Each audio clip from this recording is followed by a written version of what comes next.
going on, everybody? This is Rick Del Santo. You're listening to the Pro Wrestling Wire podcast. I have a very special guest today. The Memphis Wrestling Internet Champion, the genetic freak, Mike Anthony. What is going on, my friend? How's it going, Rick? You're doing all right? I'm doing great, man. It's hot up here. My central air went out overnight, so I'm dying. Oh, dude, that's the worst. It is. Other than that, doing great. So, man, that is the worst. Like, I'm the type of person I would rather be too cold than to be too hot. That's me for sure. I'll be too cold and put on tons of blankets than have to take them off, as opposed to Exactly. struggling through I can always warm up. I can always put more clothes on. But man, when it's just too hot, there's nothing you can do about it. Not at all. Not at all. So let's get into your wrestling career. And I'm very interested, as I said, I've always been a fan of Memphis Wrestling. And when Dustin Starr launched Championship Wrestling from Memphis, I've been kind of following it on and off for the most part. But lately I do write-ups every Saturday. I watch it every Saturday. It appears on YouTube at 1 o'clock where I live. I live in the Northeast. And, a couple of the guys have stuck out that particularly that I've become fans of, and you're definitely one of them. And I appreciate it. So, well, thank you. It's I follow a lot of the guys on Twitter, so it's Memphis Wrestling has always been my favorite. I'm a huge fan of wrestling from the South as opposed to up in New England. I mean, I love my area, don't get me wrong, but there's just something more gritty and different about the Southern wrestling. Very true. My question is this, and I want to get into your early. Did you play sports as a kid? Yes, I played basketball. I played a little bit of football, and I mean that's about it. But then on the playground, I played everything pretty much. But as far as just like organized sports, just basketball and football. Right. My son played both of those as well, and he just went to college to play basketball up here at Iona in New York. So, yeah, man. So we're real proud of that. Did you play AAU ball at all? I played AAU for 1 year. I used to live in Atlanta. Right. And I got into the AAU league for 1 year before I had moved back to Chicago. Right. The travel schedule for AAU ball is just insane, I feel. And we did that for about 6 years or so, and it was just all over the East Coast. And he actually ended up going to Puerto Rico to play as well, and places like that. Yeah, AAU, they did a ton of traveling. That was one of the benefits. That was one of the benefits if you were a player. Now, if you were the parent, you just sorry if you were a parent. Yeah, very expensive. Very expensive. So, yeah. Like I couldn't imagine what it costs now.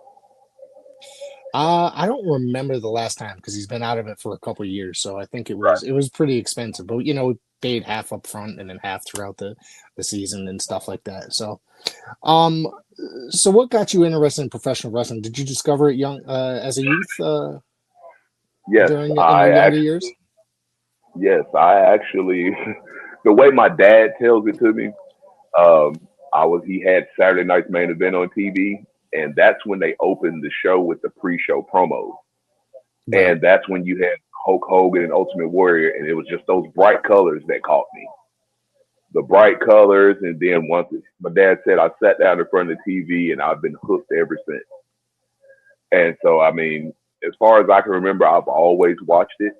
But the pinpoint exact moment that I started watching it was Saturday Night's Main Event. I would guess it was 1988 when it debuted on NBC. All right, that's a great year. That's actually the year of my first live show, and then I had been watching on TV for a couple of years, but 1988, and I've told the story many times. I went to my first live show and instantly became obsessed from the energy of the live show. I went to it, and it was one of those WWF Superstars TV tapings here in Connecticut, and it was like very long. So there was a lot of squash matches and stuff. So yeah. Who stood out to you at that age? Well, the bright yellow of Hulk Hogan. Yep. Right. And then Ultimate Warrior with the different colors of face paint. And then he had the tassels. Then he just had the bright colors. And that was one thing that really stood out to me was just the color of the attire.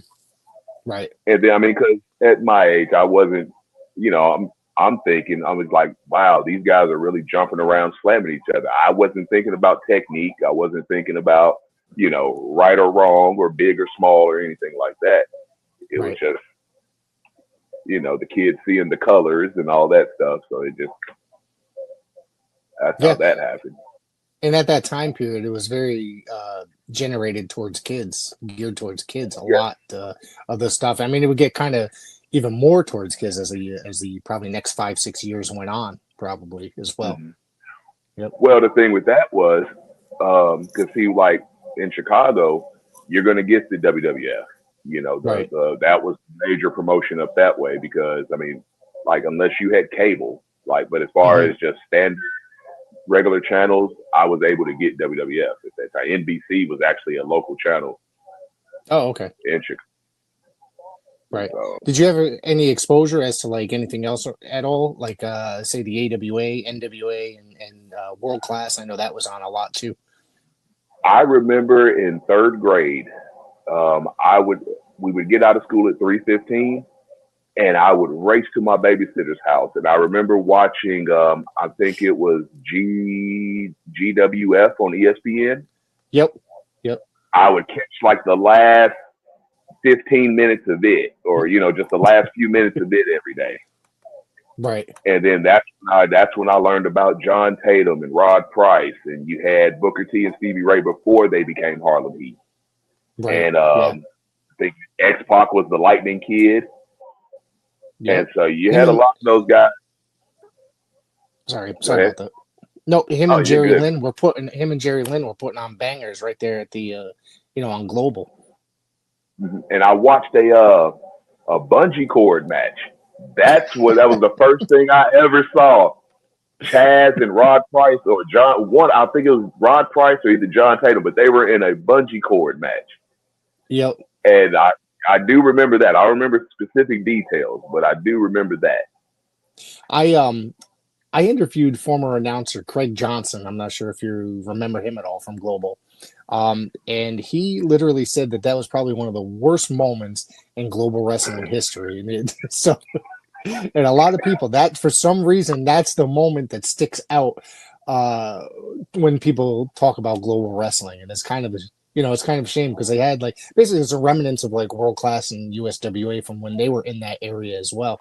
And and there was but for some reason when Global was putting on a lot of really good stuff, they had a lot of like leftover territory guys, like you said, John Tatum, Rod Price, Gary Young was still coming through there, and it was just like I just don't think that there was enough push, and I guess there was a lot of like investors that didn't come through, so they ended up just failing ultimately because of a lot of that kind of stuff.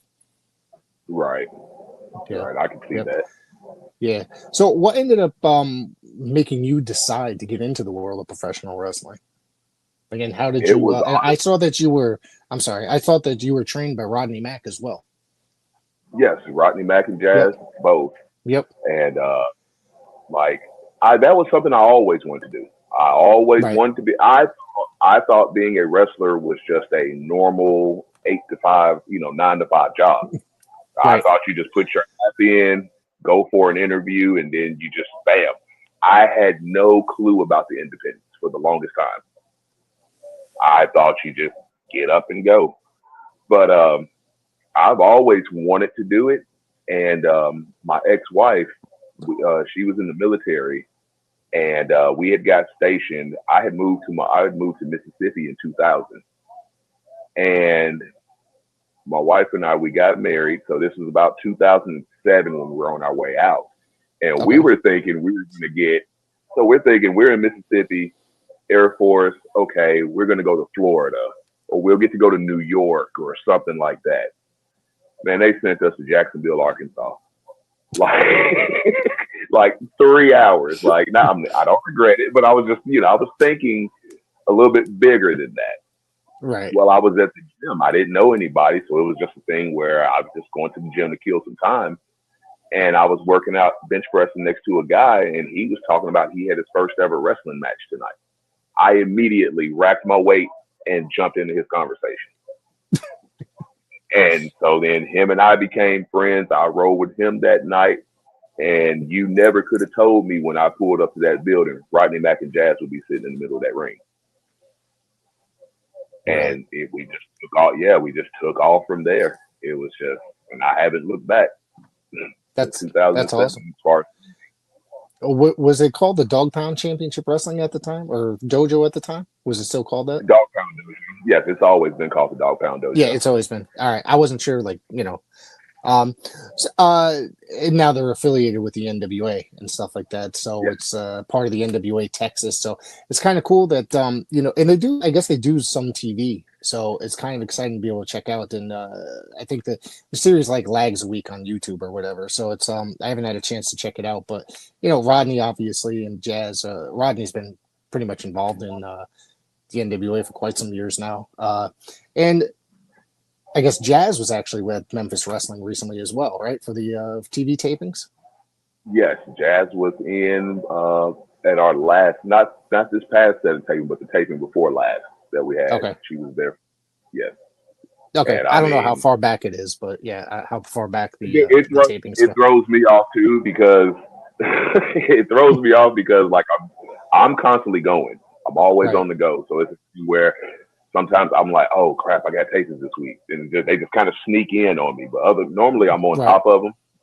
Right. But sometimes, like I say, that occasional taping will sneak in on me or sneak up on me because like I say, I just got my head down and I'm constantly on the go. Right. But it's still, man, it's still a great experience. Yeah. A lot of fun. Tell me about what did you think about the training when you started getting in there? Were you like, this is nothing what I imagined it to be? And were you convinced that, I mean, did you think it was going to be as hard as it is? I didn't. No. I wanted to quit when I first started because, I just wasn't taking to it like I thought I was. Right. And then, but it was a thing where it was just little things that I had to adjust. And once those adjustments don't happen right then and there. Those adjustments happen over time. And you have to be patient and you have to understand that you're only striving for perfection. Nothing is perfect. No one is perfect, and we understand that, but there's nothing wrong with striving for perfection. And so it was just a thing where it was just constant, hours and hours and hours. And I didn't like it back then because I thought I was being picked on, but coming up on 18 years later, I look back and I see what it was all for. To the point where every time I see Rodney and Jazz, I always make it a point to thank them. They are putting, basically how it works is they're putting their brand on you, you know what I mean, and trying to teach you so you don't go out kind of a thing and be like, this kid was trained by Rodney Mack, like just using that as an example, you know what I mean? But it's like, because they want you to work hard, get to where your goals are, where your dreams, and they don't want you to embarrass them as well. It's like, you know what I mean? To put it, I guess, lightly. Oh yeah, and I mean, yeah, and see, and it's a thing where yes, every time I go out, I am a representation of them. Exactly. You know what I mean? Anytime I go out, anything I say or anything I do, it's only a matter of time. But I mean, before it gets around, you know what I mean? And so, and it's a thing where we're all striving to be the very best. We're all striving to be the best. We all want to make the big money. We all want to be at the big venues, the big stadiums. Well, you can't do that. Just, you don't talk your way to the big stadium. You bust your ass and you grind. You grind, you grind, you grind. And even when you're done grinding, you grind some more. And I didn't get that at first, but now looking back at it, like I say, it's just nothing but respect because now I understand why they put me through it the way they did. Right. And it's a long journey to get to that position that you're getting there, to those arenas, you're getting to be a national TV star, et cetera, et cetera. It's a long journey. We had a kid here. I mean, not everybody gets that lucky. You know what I mean? We have a kid here from our area, and I know he's been over there at Memphis Wrestling before, part of the WWE ID program, who came from, a school locally, Brad Baylor. I know he's been down from Memphis once or twice. And, he was probably in the business like 3 years before he got picked up with that. I'm guessing. But it's just not everybody gets that lucky, you know what I mean? But sometimes you got to work harder. There's people that go out there to work for 18 years that aren't, not you, but anybody is like just people that take 20 years to get to the top. You know what I'm saying?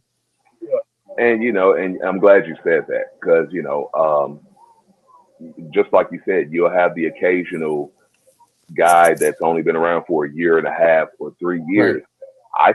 I still wouldn't call it really lucky. I mean, I would Yeah. definitely say right place, right time, Yep. or but he's also bringing something to the table. He's also putting in that effort. He's also, he's just not there because his family name is such and such, or he paid his way. You know what I mean? He got in there and he learned. You know what I mean? Yeah. I would say the same. I would say the same would even go for Logan Paul to a degree. Right. Yeah. Yeah, he has his name value, but his name value doesn't come with a springboard that goes all the way across the ring. You know what I mean? He had to work on that. Well, His in-ring ability. Go ahead. as a celebrity, he had to prove himself because I think a lot of people doubted him, to be honest with you. Because honestly, I had no clue who the hell he was. My kids did. I didn't know who he was. But I'm Right. not one of those guys that watches that kind of stuff. I watch YouTube a lot, but it's mostly wrestling footage, older wrestling footage. So it's like, I'm studying wrestling all the time, constantly, always watching territory stuff and the history. I'm a huge history nerd when it comes to wrestling, so I'm going back all the time. But my kids are constantly on YouTube, so they knew who the hell he was. But I'm like, this is stupid, you know what I mean? But then he went out there, even in his first match, he proved that he was worthy to be there. You know what I'm saying? Yeah. And And he's I only mean, gotten better, I think.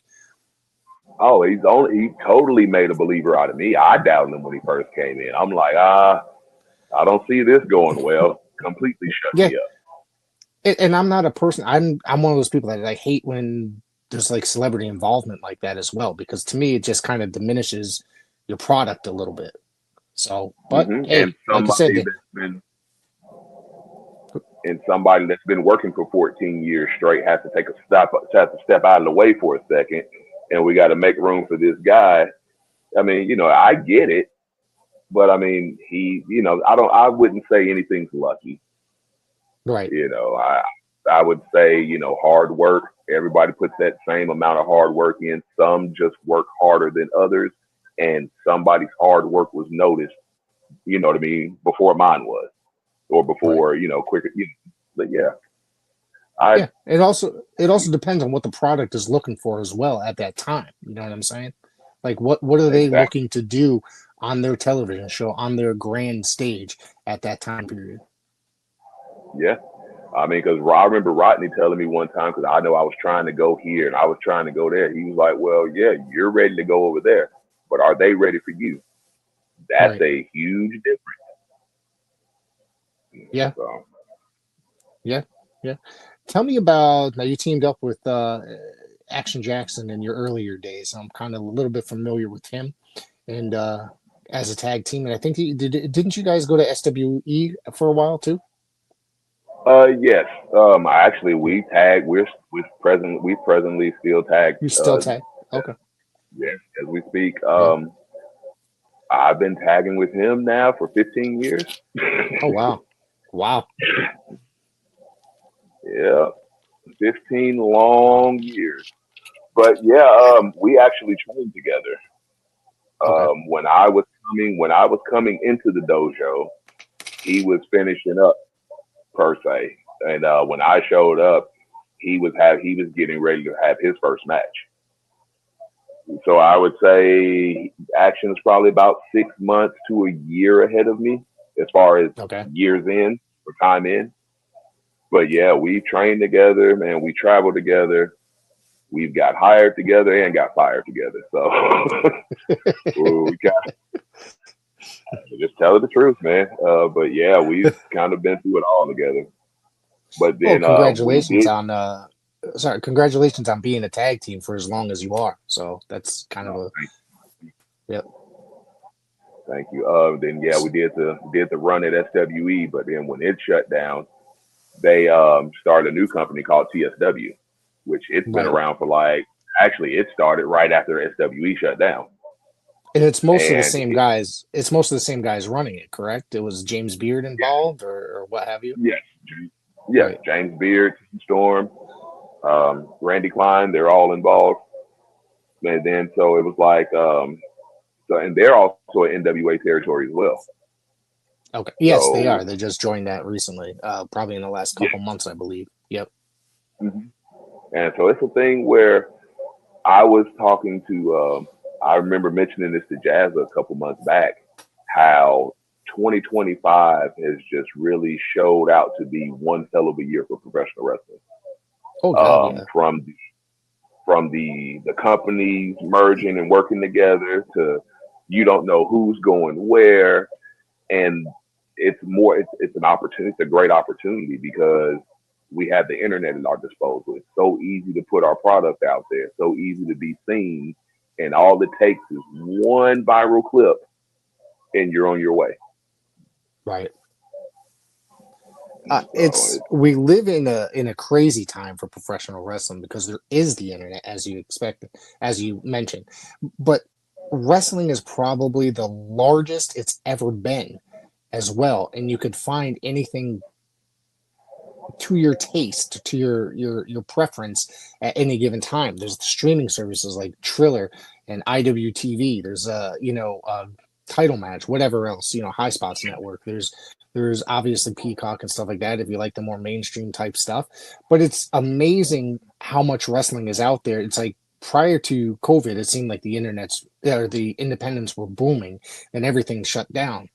And then it seemed that, it seemed like they were really getting huge at that time and exploding the independents. And it was just like, damn, this is a bad time for independent wrestling. And never, when the world started opening up again, never did I think that the independent wrestling or professional wrestling as a whole, but specifically independent wrestling, would be as large as it is. It's kind of amazing because people are just watching different stuff that if you go back 20, 30 years, they wouldn't just be like, I don't want to watch this. You know what I'm saying? But it's an amazing time for independent wrestling, and there's so much variety out there. I was gonna say because there's something for everyone. Yeah, There's something if you wanna cry, there's a match or there's a feud or an angle out there that'll make you cry. If you like to laugh, right, there's plenty of it. If you like technical, there's there. If you like hardcore, it's there.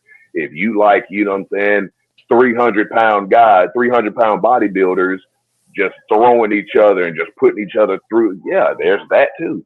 There's something for everyone. And if right. you can't find what you're looking for, I don't think you're a real fan of professional wrestling. Yeah. I mean, I have a whole list. Sorry about that. What's that? No, I'm being serious. There's just if Oh, yeah. you can't find something that you'd be interested, I don't think that person can really tell me that they're a diehard wrestling fan.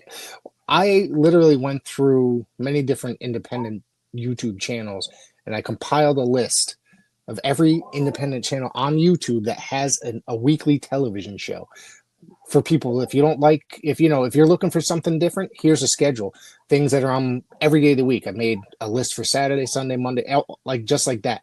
I know it might be a little bit kind of crazy that somebody did something like that, but it was fun for me because I'm always looking for a variety of different kinds of professional wrestling. Like I will tune in, and in two of the mainstays that I watch every week is Memphis Wrestling. Whether I watch it right there as it airs, I watch it later in the day. Um, and there's there's just tons of stuff that everybody has right at the touch of their fingertips right there this day on today. Yep.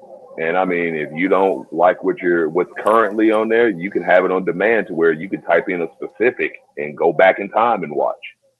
So I mean, Absolutely. there's always something. This is it's a gift and a curse. I mean, we always talk Yeah. about people and their phones and put the phone down, put the phone down. But sometimes, hey, this phone, dude, it does some amazing stuff. Yeah, It it really does. does because I mean I'm constantly on it. I mean I'm on it right now. So I mean I'm always on it. It's just doing work, texting people, trying to get more guests for this podcast, putting up articles for my website, stuff like that. And it's just the cell phones could be either a curse or they could be the most amazing things on earth as well. You know what I mean? Like Especially everything with else, it's all in what you do with it. absolutely, absolutely.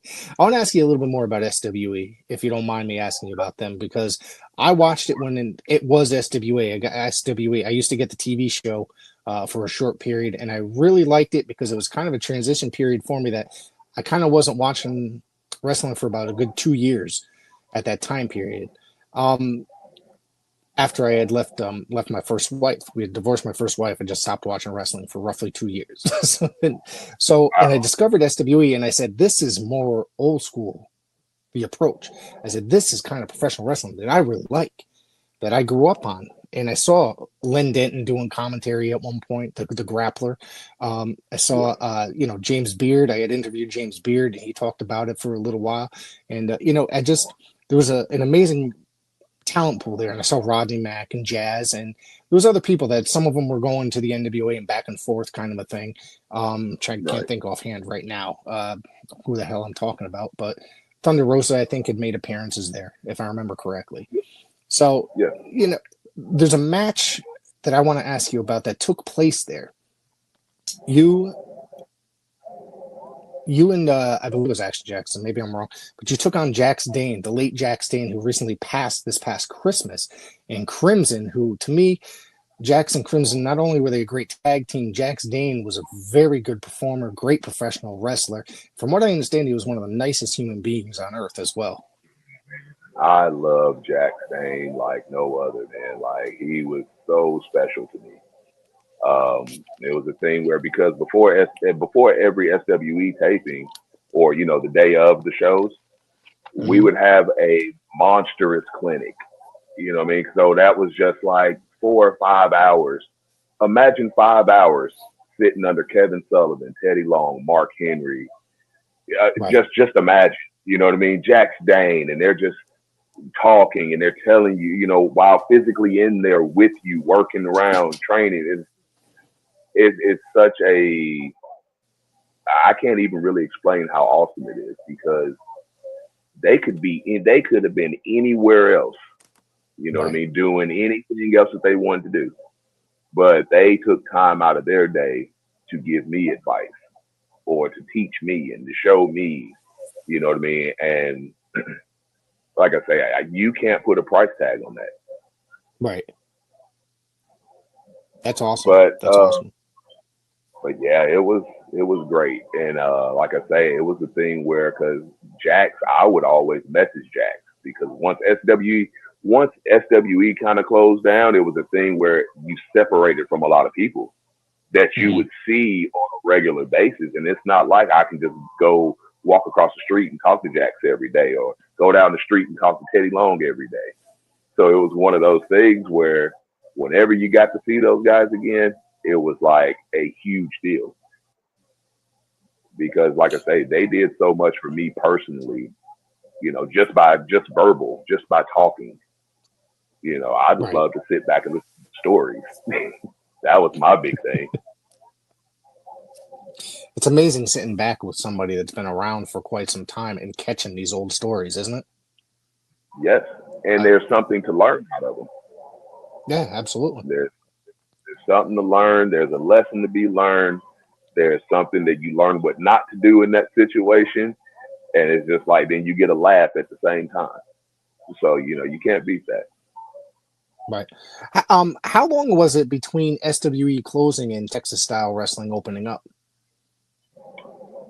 Ooh, I want to. I'm horrible with time too, so this is one thing that don't do not quote me on this. If I I remember, want it wasn't that far, right? It was kind of within a few months because I remember kind of a huge push, like with YouTube promotional videos, if I remember correctly, around that yes, time it period. was. We're going back a number of years, so I can't really remember offhand. I want to say it wasn't even a year. It definitely Yeah. wasn't a year. So maybe about 6 to 9 months, maybe. Wow. Wow. And they're still kicking, doing stuff all the time. So Oh, dude, they're wide open, man. They are yeah. wide open. And then, of course, you decided you headed towards Memphis Wrestling. At the time, it was called Championship Wrestling from Memphis, part of the United Wrestling Network. And what's it like working there? And I'm a kind of a fan of the United Wrestling Network. So anytime there's like a new affiliate that opens up a new territory, however you want to word it, I'm always on board and jump on it. You know what I'm saying? To check it out. And so I at that time period, they were part of the United Wrestling Network, and I'm sitting there watching this, and I really enjoyed it. It took me a little while to get into, to be honest with you, because it was a little different. It's a little Right. more raw. The production's a little more raw, and but overall, it became one of the staples of weekly TV for me on Saturday morning or Saturday afternoons. So, what's it like when you feel working there? Because you're actually there, Um, been for quite some time now. I've actually been there since day one, episode one. Okay, all right, that's what I So thought. All right, I'm actually one of the originals at Memphis Wrestling, and which is not, I'll say it's maybe a handful of us left, the day okay, one guys. But um, I love it, man. I yeah, really, really love it. Memphis Wrestling, because okay, I debuted in 2008. okay, Well, I moved to Mississippi in 2000. So I got all of Corey Macklin's Memphis Wrestling, their Channel 5 wrestling. So right, I'm watching Derek King, I'm watching Dustin Starr, I'm watching, tattoos, I'm seeing Corey Macklin, Jerry Lawler, superstar Bill Dundee. I'm seeing all these guys, and I'm just now realizing, I'm like, wait a minute. So you don't just go to WWF and you don't just go get a job. So that's not how this works. Where is this at? It's in Memphis. Still didn't know anybody. I don't know if you go get an application or anything. Didn't know how to get up there. But next thing you know, we get orders to Arkansas. I start training. I started doing shows in Memphis. It wasn't quite. Actually, I did a few shows for Kevin Lawler. okay, Uh, yeah, he was running shows. This was years ago. But I was working for Kevin Lawler. He would run on a random Thursday night, like once a month. And then, like I say, Tattoo, it ran a few shows here and there. And it's a thing where once you find independent wrestling, you just about can't look somewhere and not see an independent wrestling company. you never turn Like, back. so, You never turn back. Once you no, become a fan of you never independent wrestling, yeah, you never turn back. And I had only before I even started wrestling, I had only attended one wrestling event, and okay. that was a WCW Nitro back in '97. Oh, wow. So dude, I was way up there in the seat. So it was just like they looked very microscopic. So it wasn't like I had that front row adrenaline rush. But yeah, man, it was crazy. And then so Memphis Wrestling has started like over 4 years ago.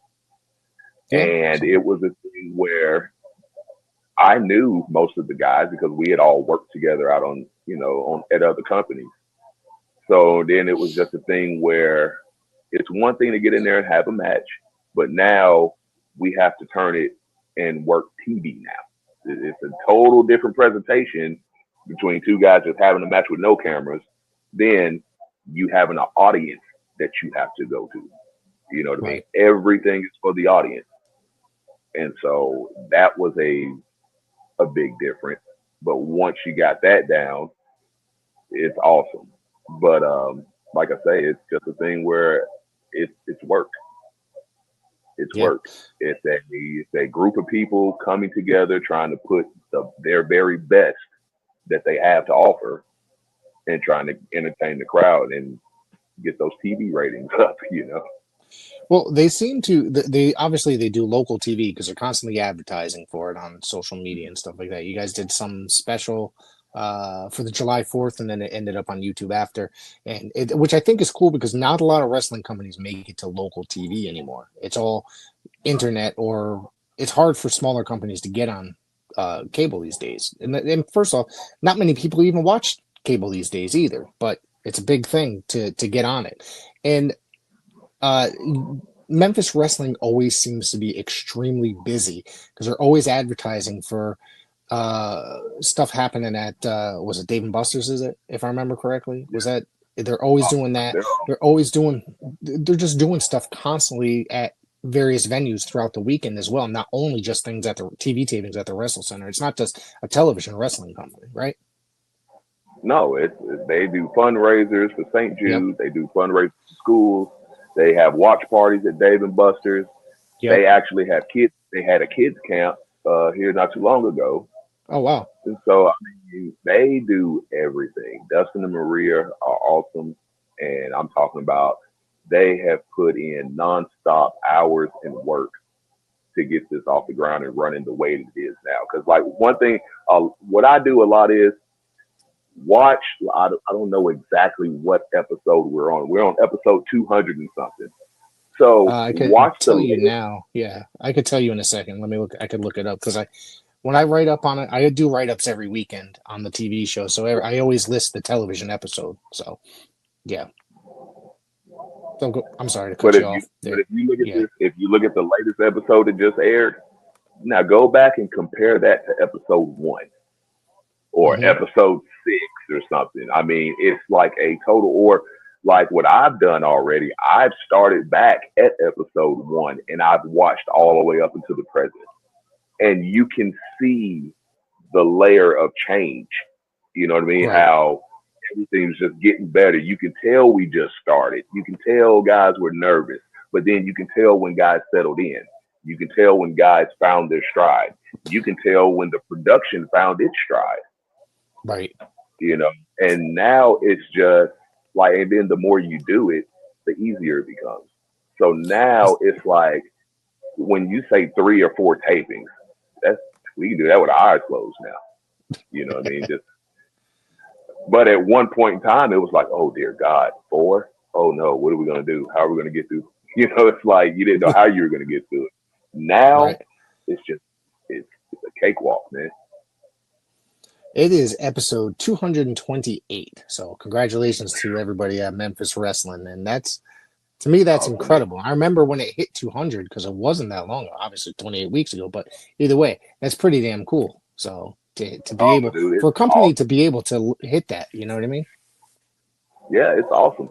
And it's a thing where, like I say, it's just like I say, hats off to Dustin and Maria, and which I like a few of them, but then there's also some I don't like. But hats off to the wrestlers as well for, you know, a job well done, because you know, I'm not one to sit there and say, well, it was just all me, but I know I couldn't do it without them.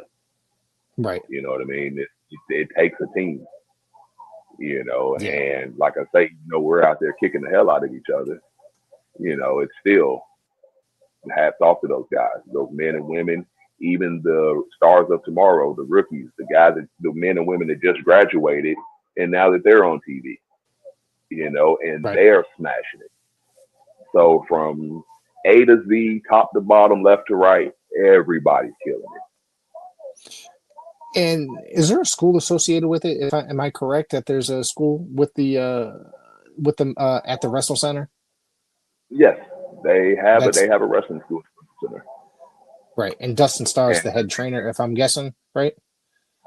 I believe so. Okay, I believe so. All right. And then I think they train on Mondays and Wednesdays. Okay. Yeah. So if anybody down there wants to get in, look it up. It's on Google. I should have done that beforehand. I have 2 more questions for you.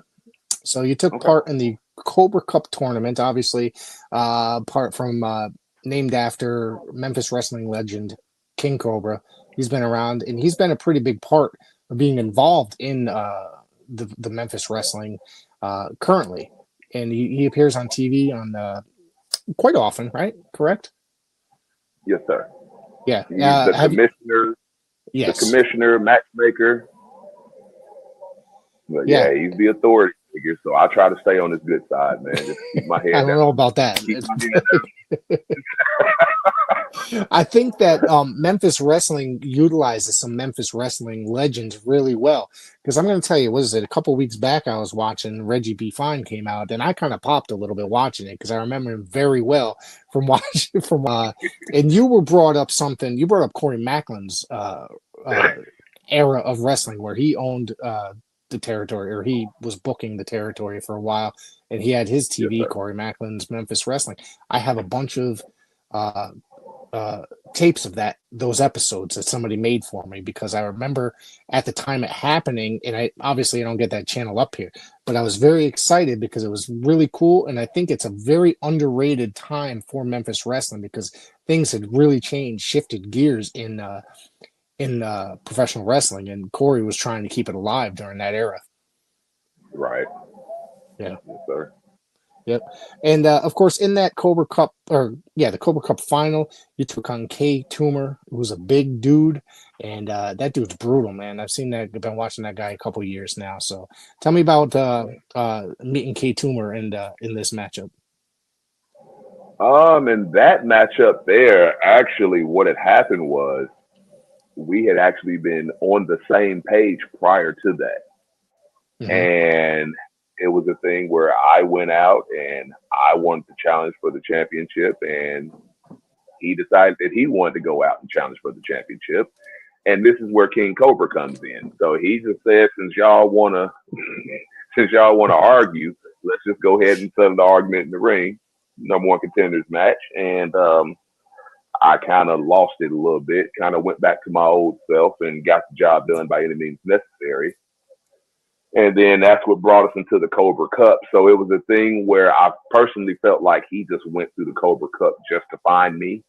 I don't think he really cared about the trophy. I just think he wanted to destroy me. Just so happened we met in the finals. But I got everything I had coming to me in that. I really did. I mean, you know, I can admit when I'm wrong about something. So is it he seems like he's a hard hitter in the ring. Is that one of those things where you wake up feeling it in the ring with him? Oh, Toomer is a heavy hitter like none other. With that whole little, like, people laugh when they hear the fat jitsu, but that Yeah. shit's 100%. That shit's 100% legit.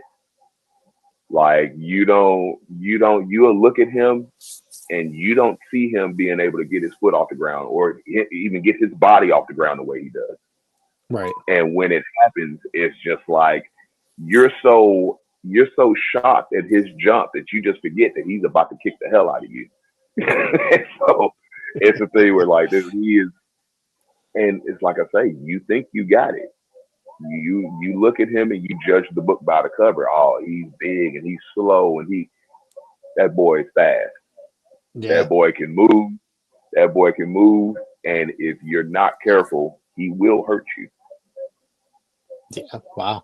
I've always been rather impressed for a guy that size moving the way he does. And Fat Jitsu is, to me, it's very unique and marketable if he puts that out right. And I know it's getting a following. You know what I mean? It's just it's something that I think that can blow him up as far as like out there on the market and stuff like that. It's a brand. Oh, it's you know what I mean? already. Yeah. It's already a big brand. You know what I mean? The only thing that is missing is that multi-million-dollar budget production behind them. You know what I mean? Like Right. all of us. You know what I mean? Everybody's holding on to something. We're just missing that last little push, or that right place, right time, right person. You know what I mean? Like we were talking about earlier. Right. You know. But yeah, that jitsu is a brand in itself. Yeah. So it was, let me see here. I had it right here. October 5th, 2024, at the Wrestle Center. It was Memphis Wrestling, episode 189. You defeated Tim Bosby for the Internet Championship. Tim Bosby is, man, this dude's unreal as far as like his wrestling ability, dude. This guy is out there. He's kind of reminds me of like a Kurt Angle or something like that. Former amateur wrestler that goes out there and kills it. You know what I mean? And just, he can out wrestle just about anybody, but you were able to outshine him on this day and capture his championship. I wouldn't even say outshine. I would just say outlast. That's Okay. all I was able to do. Outlast. I was just thinking about this a couple weeks ago. It's crazy you said that, because I was watching him, especially ever since he's got this Cobra Cup. Yeah. I think he's just become more dangerous since getting that Cobra Cup. In my personal opinion, pound for pound, the very best technical wrestler in Memphis Wrestling, hands down, hands down. Like, and I would actually go on record to say, hold for hold, probably one of the best technical wrestlers in the world right now. Oh, absolutely, and absolutely. We're just talking technical, just down there. You know what I mean? Just wrestling. I mean, don't put no colors, no outfits, no nothing like that. I'm just talking about just down there, just grappling and wrestling. I don't see anyone better than Tim Bosby right now, and that's just my honest opinion. Oh yeah. No, I think he's definitely one of the best wrestlers in professional wrestling today. And it's only a matter of time. Like, I think that dude's gonna explode at some time. You know what I'm saying? And like I said, he might go to. I mean, didn't he go somewhere recently? Did he wrestle? I'm trying to remember. Jeez, I forgot. I messed up my line. Anyways, I thought he had did he work a WWE show recently or locally? Am I incorrect on that? I know he's done a handful of WWE shots in the past. I don't know about here recently. Okay. Don't let me lie to you about that. So no, I might be mistaken as well. Maybe messing up the. As far as that match with Boz, though, that was one of the most difficult matches for me because I was going through a lot at that time. Right. Because before that victory over Boz, I hadn't won a match since the Cobra Cup finals with Toomer. Right, and that was a few months before, I think, right? That was almost I think the Cobra Cup was in. It was almost a year from what I could see. Yeah. Yep. Yeah. From the Cobra Cup final all the way up until the match before Tim Bosby for the Internet title, I hadn't won a match since. You know, I was just losing. And it was a thing where not only was I losing professionally, I was losing personally too. And it was a thing where I got some things in order personally. I was able to collect myself and I was able to apply it professionally. And like I say, I didn't outshine Tim Bosby. I was just able to outlast. Because I think I just won that by the skin of my teeth. Yeah. I remember that match pretty well. I mean, I did see it, but it's like, it was almost a year ago, really. But yeah, I remember it being a really intense matchup too. And the crowd was hot during that match, absolutely on fire throughout that whole thing. Yeah. And that's one thing, dude. That's another thing I got to talk about when it comes to Memphis wrestling. Those fans are some of the rowdiest fans you will ever see. Like, and I'm talking about faithful. Like, before doors are open, they are lined up out there. They got their signs ready. They got their shirts ready. The kids got on their masks. Their faces are painted. I'm talking about they're actually out there tailgating. Like, they are actually out there tailgating. They got the grill out there. They're just having a big party. And like, those fans are everything. You know what I mean? I just couldn't. At one point in time, I wasn't really big on. I'm not big on people now. You know what I mean? I really stay to myself. But it's those things where I have those moments where I just sit back and in my little quiet time, I'll sit back and I'll just analyze everything and just see why this, or maybe I could do this or that. And it's like, those fans, if it wasn't for those fans, nothing would be possible. Right. Nothing would be possible because you have to have a strong support system. And those same fans, they even bring in new fans, and those new fans become regulars. And it just starts to, that's how you start. Tell a friend to tell a friend to tell a friend, Oh yeah, and that place is always packed because the cameras are always on that crowd, and they seem like a dedicated bunch, you know. And it's cool when it's like a community thing, and then there's like fans there each and every week. What is it? Every week, every couple weeks that there's a taping. I'm sorry, I know you. I asked you before. Every few weeks. Every few weeks. So Depends on how eh, many. Depends on if it's a 4 week month, then we'll do it every three. But you'll have that occasional 5 week month, yeah, and so you might end up having two tapings in 1 month on that one. right, right. It's amazing to see dedicated fans and people love that. And it always seems like in Memphis and in Texas back in the day, it always seemed like it was something that those fans like really lured to on a like whatever back then it was like weekly really, but you know what I mean. It's just kind of amazing to have fans that are so dedicated to your product, and I do see that in Memphis wrestling. I love it, man. I Yeah. love it to the point where those people, the fans, actually make me smile a little bit now. It's so weird because just I never thought, I never thought, what I mean? But I'm like, wow. I talk to the fans. I fist bump the fans, and I'm like, I just never thought me and these people would be on the same page. But you'd be surprised. Never say never. Right, right. I want to say, is there a place where people can find your merchandise? Do you have merchandise first off? That's one thing that's very important. I have, like I say, I'm. See, that's the thing. See, when it comes between me and Action is the merch guy. Okay. Action is the guy that can sell salt to a slug. I'm just a guy. I just stand there and I'm just looking. If you talk to me, I'll talk back. But it's just I'm not a good approacher. But I do have merch. I have shirts, headbands, wristbands, and then I have 8x10s. I don't have a online store. I normally Okay. just keep all my merch with me. But yeah, I have it. It's just me Yeah. getting out there and selling it. The issue. Yeah. No, some people it comes, natural too, and I'm terrible at selling merch as well. So people can find you on X. That seems to be the only social media that you have, correct? Of for your Um, wrestling. I have I have Facebook, I have Instagram, but I'm not. I've been like on a social media, I guess cleanse here lately. No. But Okay. on my ex, Mike Anthony 411, Instagram Mike Anthony 411, and then on Facebook Mike Anthony. Okay. Great. Thank you. And obviously we've connected through Twitter, but I'm going to follow you on Instagram now. I didn't know that you were on there. I use Instagram the most. So I want everybody to go follow Mike because Mike, is there anything else you want to throw out there before we head out?